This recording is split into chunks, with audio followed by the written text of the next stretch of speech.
ಎಲ್ಲರಿಗೂ ನಾನು ಪ್ರಪ್ರಥಮವಾಗಿ ಸ್ವಾಗತವನ್ನು ಕೋರ್ತಾ ಇದ್ದೀನಿ.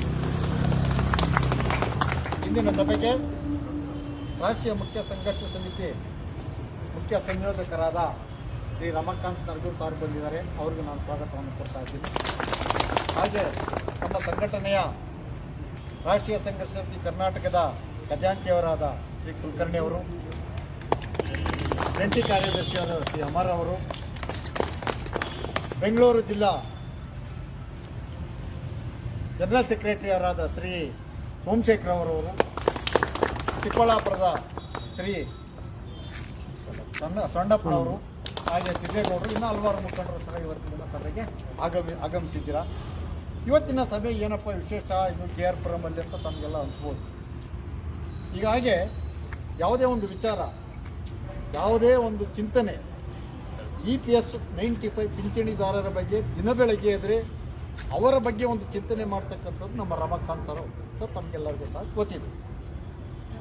ಅವರು ಹೀಗಾಗಿ 3-4 ತಿಂಗಳ ಮುಂಚೆನೇ ಒಂದು ಪ್ರಸ್ತಾಪ ಇತ್ತು. ನಾವು ಪ್ರತಿ ತಿಂಗಳು ಒಂದೊಂದು ಭವಿಷ್ಯ ನಿಧಿ ಕಚೇರಿ ಒಂದೊಂದು ಭಾಗದಲ್ಲಿ ನಾವು ಯಾಕೆ ಪ್ರತಿಭಟನೆ ಮಾಡಬಾರ್ದು, ಆ ಪ್ರಸ್ತಾಪಕ್ಕೆ ಎಲ್ಲರೂ ಸಹ ಅನುಮೋದನೆ ಮಾಡಿದರು. ಹೀಗಾಗಿ ನಮ್ಮ ಚಿಕ್ಕಬಳ್ಳಾಪುರದ ಸ್ನೇಹಿತರು ಸಹ ಪ್ರಥಮವಾಗಿ ಆ ಒಂದು ವಿಚಾರನೂ ಸಹ ಪ್ರಸ್ತಾಪ ಮಾಡಿದರು.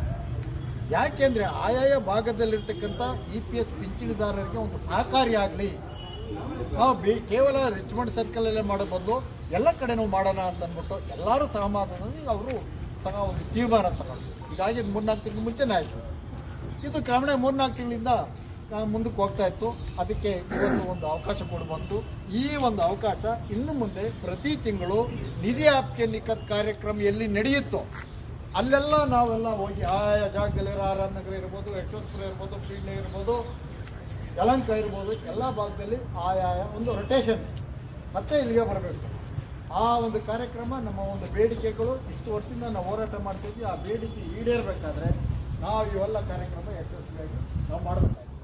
ಒಂದು ಎರಡನೇದೇನೆಂದರೆ, ಹೀಗಾಗಿ ತಮ್ಮೆಲ್ಲ ಸಹಕಾರ, ಸಹಾಯ ಮತ್ತು ತಮ್ಮೆಲ್ಲ ಬೆಂಬಲದಿಂದ ಅಭೂತಪೂರ್ವ ಒಂದು ಐತಿಹಾಸಿಕ ಸಮಾವೇಶ, ಒಂದು ಪ್ರತಿಭಟನೆ, ಒಂದು ಪ್ರದರ್ಶನ ನಮ್ಮ ರಮಾಕಾಂತ್ ನರಗುಂದ್ ಅವರು ಮತ್ತು ಅಶೋಕ್ ರಾವುತ್ರವರ ನೇತೃತ್ವದಲ್ಲಿ ದಿನಾಂಕ 11-12 ಇದೇ ತಿಂಗಳು ಯಶಸ್ವಿಯಾಗಿ ಫ್ರೀಡಮ್ ಪಾರ್ಕಲ್ಲಿ ಮಾಡಿರ್ತಕ್ಕ ಒಂದು ಪ್ರತಿಭಟನೆ, ಒಂದು ಐತಿಹಾಸಿಕ ಪ್ರತಿಭಟನೆ.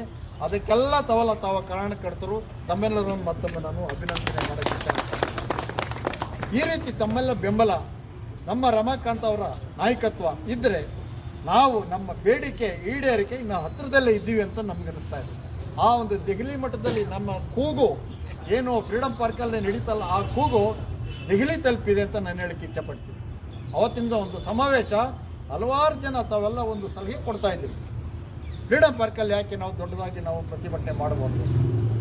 ಅದೇ ರೀತಿಯಲ್ಲಿ ಸಹ ನಮ್ಮ ಎಲ್ಲ ಜಿಲ್ಲೆಗಳಿಂದ, ಪ್ರತಿ ಜಿಲ್ಲೆಗಳಿಂದ ಅಕ್ಕಪಕ್ಕದ ರಾಜ್ಯಗಳಾದ ತೆಲಂಗಾಣ, ಆಂಧ್ರ, ತಮಿಳುನಾಡು ಎಲ್ಲೆಂದು ಸಹ ಬಂದು ನಮಗೆ ಒಂದು ಸಹಕಾರ ಕೊಟ್ಟಿದ್ದು ನಮಗೆ ಒಂದು ಬಲ ಬಂದಂಗಾಗಿದೆ.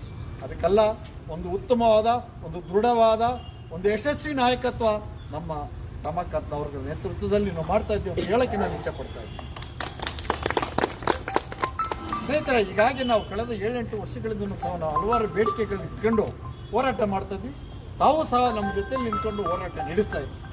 ಈ ಹೋರಾಟ ನಮ್ಮ ಬೇಡಿಕೆ ಈಡೇರೋವರೆಗೂ ಯಾವುದೇ ಕಾರಣಕ್ಕೂ ನಾವು ನಿಲ್ಲಲ್ಲ. ನಾವು ಬೇಡಿಕೆ ಈಡೇರೋವರೆಗೂ ನಮ್ಮ ಏನೇನು ಹೋರಾಟ ಮುಂದುವರಿಸ್ತೀವಿ ಅಂತಲೂ ಸಹ ನಾವು ಈ ಸಂದರ್ಭದಲ್ಲಿ ಹೇಳಕ್ಕೆ ಇಷ್ಟಪಡ್ತೇನೆ. ಯಾಕೆ ಅಂತಂದರೆ, ಇವಾಗ ತಮಗೆಲ್ಲ ಗೊತ್ತಿದೆ, ಬಹುಶಃ ಹಲವಾರು ಜನ ಹೈಯರ್ ಪೆನ್ಷನ್ ವಿಚಾರದಲ್ಲಿ ಸುಮಾರು ಜನ ನನ್ನ ಹತ್ರ ಮಾತಾಡ್ತಾ ಇದ್ರು, ಮತ್ತೆ ರಮಾಕಾಂತ್ ಸರ್ ಹತ್ರನೂ ಕೇಳ್ತಾ ಇದ್ರು, ಹಲವಾರು ಸಮಸ್ಯೆಗಳು ಸಹ ಕೇಳ್ತಾ ಇದ್ರು. ಈ ಸಮಸ್ಯೆಗಳೆಲ್ಲ ಒಂದು ನೋಡಿ, ಇಲ್ಲಿ ಬಂದ ತಕ್ಷಣ ಅವ್ರು ಯಾರೋ ಒಂದು ಸಮಸ್ಯೆ ಹೇಳಿದರು. ಆಯಾಯ ಭಾಗದಲ್ಲಿ ಸಮಸ್ಯೆ ನಮ್ಮ ಕೈಲಿ ಆದಷ್ಟು ಪರಿಹಾರ ಮಾಡೋಕ್ಕೆ ನಾವು ಪ್ರಯತ್ನ ಮಾಡ್ತಾ ಇದ್ದೀವಿ ಹೊರತು ಇಲ್ಲಿ ನಮ್ಮ ಹೋರಾಟ ಏನಿದ್ರು ನಮ್ಮ ಬೇಡಿಕೆ ಈಡೇರೋದಕ್ಕೋಸ್ಕರ. ಒಂದು ವಿಚಾರ, ಈ KR-ಪುರಂ ಪ್ರಾದೇಶಿಕ ಭವಿಷ್ಯನ ಅತಿ ಆಯುಕ್ತರಿಂದ ಪ್ರಾರಂಭವಾದಂಥ ನಮ್ಮ ಹೈಯರ್ ಪೆನ್ಷನ್ ಅರ್ಜಿಗಳ ತಿರಸ್ಕಾರ ಅಲ್ಲಿಂದ ಪ್ರಾರಂಭ ಆಯಿತು. ಬಹುಶಃ ಜನವರಿ 25ರಲ್ಲಿ ಭವಿಷ್ಯ ನಿಧಿ ಆಯುಕ್ತರು ಕೋಲಾರ ವಿಭಾಗಕ್ಕೆ ಒಂದು ನೋಟಿಸ್ ಕಳಿಸಿದರು. KSRTC BMTC ಟ್ರಸ್ಟ್ನ ಸದಸ್ಯರಿಗೆ ಹೈಯರ್ ಪೆನ್ಷನ್ ಅರ್ಹರಲ್ಲ, ಟ್ರಸ್ಟಲ್ಲಿ ನಿಯಮಗಳು ಅದಕ್ಕೆ ಸ್ಪಂದಿಸ್ತಾ ಇಲ್ಲ, ಟ್ರಸ್ಟ್ ನಿಯಮಗಳು ಅವರ ಸೀಮಿತ ಅಂದರೆ ಸೀಲಿಂಗ್ ವೇಜಸ್ಗೆ ಮಾತ್ರ ಒಳಪಟ್ಟಿರುತ್ತದೆ. 5,000, 6,500, 15,000 ವೇತನಕ್ಕೆ ಒಳಪಟ್ಟು ಸೀಲಿಂಗ್ ಲಿಮಿಟ್ ಏನು 417, 540 ಮತ್ತು 1,250 ಮಾತ್ರ ಇವರು ಪೇ ಮಾಡಿರೋದ್ರಿಂದ ಹೆಚ್ಚಿನ ಪಿಂಚಣಿಗೆ ಇವರು ಅರ್ಹರಲ್ಲ. ನಿಯಮ 11B ಪ್ರಕಾರ ಇವರ ಅರ್ಜಿಗಳನ್ನು ಯಾಕೆ ತಿರಸ್ಕಾರ ಮಾಡಬಾರ್ದು ಅಂತಂದ್ಬಿಟ್ಟು ಇದೇ ಆಯುಕ್ತರು ನಮ್ಮ ಕೋಲಾರ ವಿಭಾಗದ DC ಅವರಿಗೆ ಕೊಟ್ಟರು. ಆ DC ಅವ್ರ ಮೂಲಕ ನಮ್ಮ KSRTC ಟ್ರಸ್ಟ್ ವತಿಯಿಂದ ಸಮಂಜಸವಾದ ಉತ್ತರವನ್ನು ನೀಡಿದರು. ಇದಾದ ನಂತರ ಹಲವಾರು ಬೆಳವಣಿಗೆಗಳು ನಡೀತು. ಈ ಅಧಿಕಾರಿಗಳ ಕುಂಟು ನೆಪದಿಂದ ನಾವು ವಂಚಿತರಾಗ್ತಾ ಇದ್ದೀವಿ.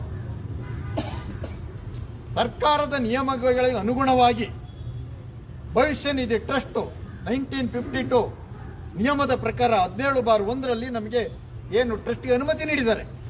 ಪ್ರತಿ ವರ್ಷ ಆಡಿಟ್ ನಡೀತಾ ಇದೆ. ಹಾಗಿದ್ರೂ ಸಹ ನೀವು ಹೆಚ್ಚಿನ ಪಿಂಚಣಿ ಅರ್ಹರಲ್ಲ ಅನ್ನೋದು ಕುಂಟು